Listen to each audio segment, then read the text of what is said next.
this is BBC Newsline with Noel Thompson and Donna Traynor. It was probably inevitable, but the people given the job of working out how we deal with our legacy of violence have come up with a plan that's already generating controversy.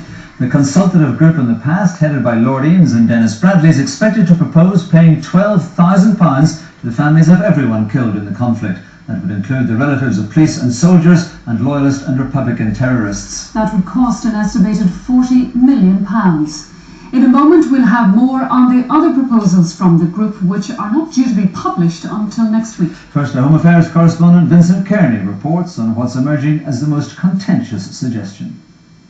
One of many atrocities. 9 civilians died in the Shankill bombing. Also killed was the IRA man planting the bomb. Under the recommendations expected next week, the relatives of the bomber and his victims would receive the same amount, £12,000. Alan McBride lost his wife in the bombing. He's gone on to work with victims groups across the community. I don't imagine that people that have campaigned for justice or have campaigned for information about their loved ones or whatever, I don't imagine that £12,000 would buy them up. But that's what I'm saying. I don't imagine that this is just a one-off thing. I mean, it's probably part of a whole range of different measures and options and opinions. And until we see the entire report, it's really difficult just to give judgment on one particular aspect of it. In 1975, 2 UVF men blew themselves up as they planted a bomb in the Miami show band's bus, killing 3 members of the group. The UVF men's families and the relatives of the band will all be eligible for the same £12,000 payout. It's envisaged the proposals would apply to anyone killed in the Troubles.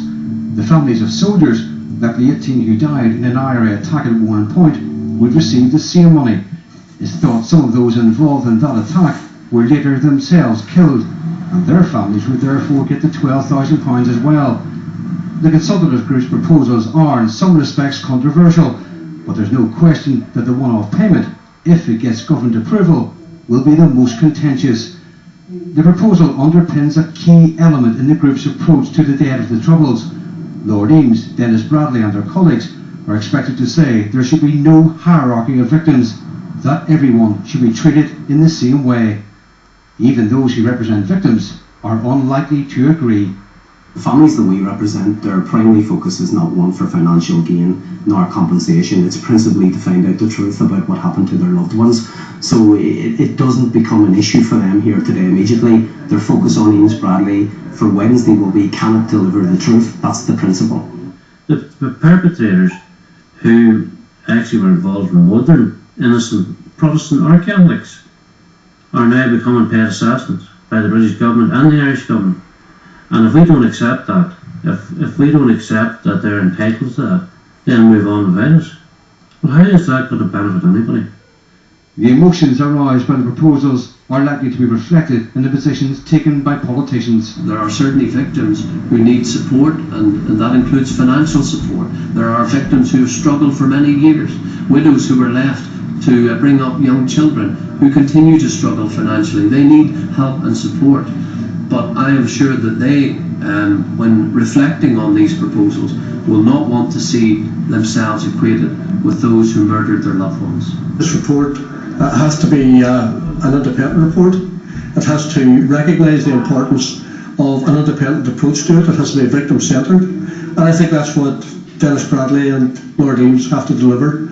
I think that obviously dealing with the past is something which is of tremendous importance and significance for all. So what's the view of the Commission set up to advise on how best to deal with victims and survivors of the Troubles? It's obviously a payment which acknowledges recognition of the pain and hurt of people who have lost loved ones in a conflict. We're aware that there will be many issues around this and a very wide debate.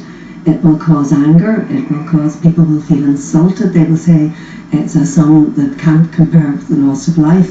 However, there are also very many people who have a need, and that is what the Commission is about, addressing the needs for people, and they're very real. So we anticipate and we would hope that many people will see this as a way of addressing the needs of people. The government had hoped this report would help end disputes about dealing with the past. It's clear that agreement on the best way forward could be a long way off. Vincent Kearney, BBC Newsline.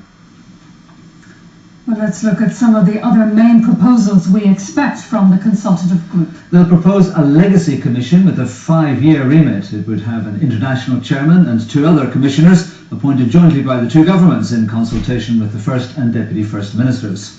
It would have 4 strands: a reconciliation forum aimed at healing divisions and tackling issues like trauma and how best to remember the past. An investigations unit would take over the work and budget of the Historical Inquiries team, as well as some of the work of the Police Ombudsman's Office. The third element of the Legacy Commission would handle information recovery. Where victims' families waive the possibility of prosecution, this process would employ mediators to try to find out what happened.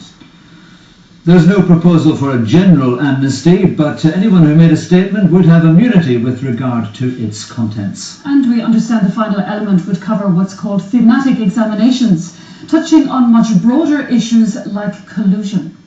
There'd be no new public inquiries, although those already underway, the biggest of them into Bloody Sunday, would continue. The future of the promised inquiry into the murder of the Belfast solicitor Pat Finucane would have to be resolved.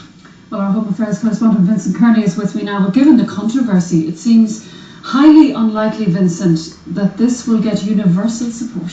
Absolutely not. I think it's very clear this early stage there will not be universal support for this. Of course, we have to stress these are just recommendations. Of course, the government will decide whether to accept them, and there will be intense lobbying in the weeks and months ahead by politicians and by victims' groups. Now, we've already heard the DUP will resist very strongly any effort to create what they call an equivalence between the perpetrators of violence and the victims of violence. They say that's absolutely not acceptable, and many victims' groups, I imagine, will say the same thing. So these recommendations will need political support. For example, the expected recommendation to establish this 5-year commission. That commission will be appointed by the British and Irish governments in consultation with the First and Deputy First Ministers. So right away they're going to need the support of Peter Robinson and Martin McGuinness for that part of the proposal to go through. So I think publication of this report on Wednesday will spark a very heated political debate. Overall, the package is estimated to cost £300 million. This £12,000 for the families of each person killed during the Troubles. It will be attractive for some, for others it will be totally immoral. But regardless of really the victims or the families, what they think, can the government actually come up with all of that money? That will be the big question, of course, Donna. The government commissioned this report. It wanted this report.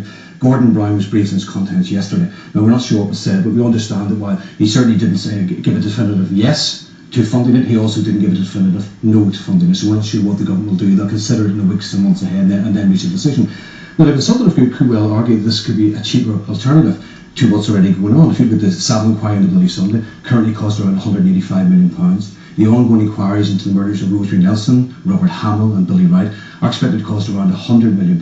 So there's almost £300 million in 4 inquiries. So some would argue that actually, relatively speaking, when put in context, this actually could be cheaper.